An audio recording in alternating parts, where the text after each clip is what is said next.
Hello everybody, it's Paul Neeson with Torah Life Ministries, and I just wanted to talk about the New Covenant Torah reading of this week here, or the Renewed Covenant Torah reading of this week. You see, it says in Scripture that every word that's been given has been given to be profitable to man, but it wasn't talking about the New Covenant. It was talking about the original covenant. You see, it's not two books, it's one book. And the original covenant was so powerful that, it had to be renewed, freshened up. It wasn't done away with.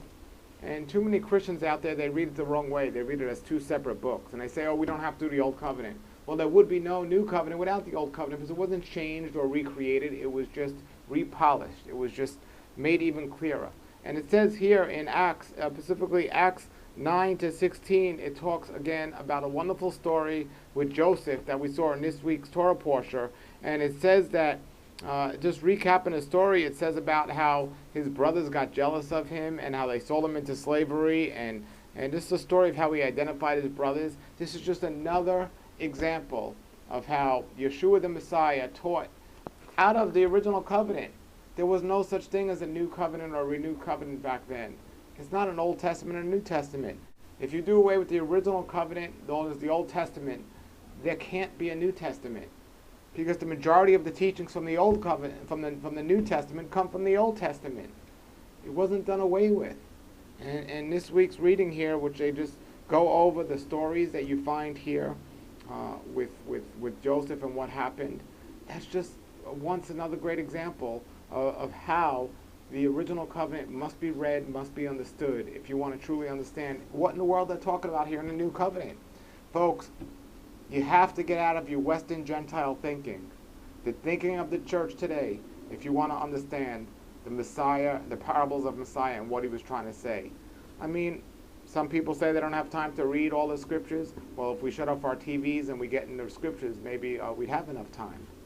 But if you took the Torah, the first 5 books of the Bible, starting in Genesis, which means Bereshit, and then you took the Gospels, the 4 books of the accounts of Yeshua Messiah, and then you took Revelation, everything we need to know, past, present, and future right there. All the other books in the Scripture, including the books in the New Testament, are just replaying and retelling the stories that were already found and the true stories that were already lived and the consequences and results that will happen to us based on our reactions to those things. You know the saying, learn from other people's mistakes, not your own?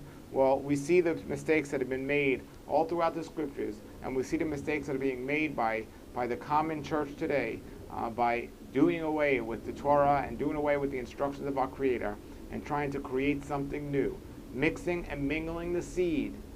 And this is what our enemy wants us to do. We need to get back to the original and then see why it was truly restored and why it was taken off paper and put on our heart, because it was that important. They had to make it that much clearer, and they had to say, look, this needs to be on your heart. You need to know this. And what is this? This is the Torah, the guidelines and instructions of our Creator. And without that, we are truly lost. We have no guideline. We have no treasure map. We have no instruction. And this, when Messiah came, he didn't just come and leave. He came and taught. And what did he teach? Every single thing found in the guidelines and instructions of our Creator, known as the Torah. If you already know what I'm saying right now, but you have somebody, a friend that's going to church that's never heard this, or you know somebody else that needs to hear it, well, show them this video and look at the other videos we have here on healthwatchman.com. Just click under the videos tab and click on the Bible videos, and you'll see the importance of this. All Scripture is important and profitable to man, and that's all, starting in the beginning, Bereshit, and ending in the last book known as Revelation, and every book in between. So we need to sit down and start reading it in order. Would be much more helpful so you understood what in the world was going on. And then we need to share the Word, because how could you know the Word and not share it? So I just wanted to read that here and let everyone know that. If you have any comments or questions, everybody, post them below the video. And have a great Shabbat, this coming appointed Shabbat, which is on Saturday, according to the Scriptures, according to our wonderful Creator that's given us the Scriptures through His wonderful prophets. And until then, everybody, have a great Shabbat this coming week. And if you have any questions, post them below. Shalom, shalom. Torah Life Ministries come out of the world. Messiah people seek the truth.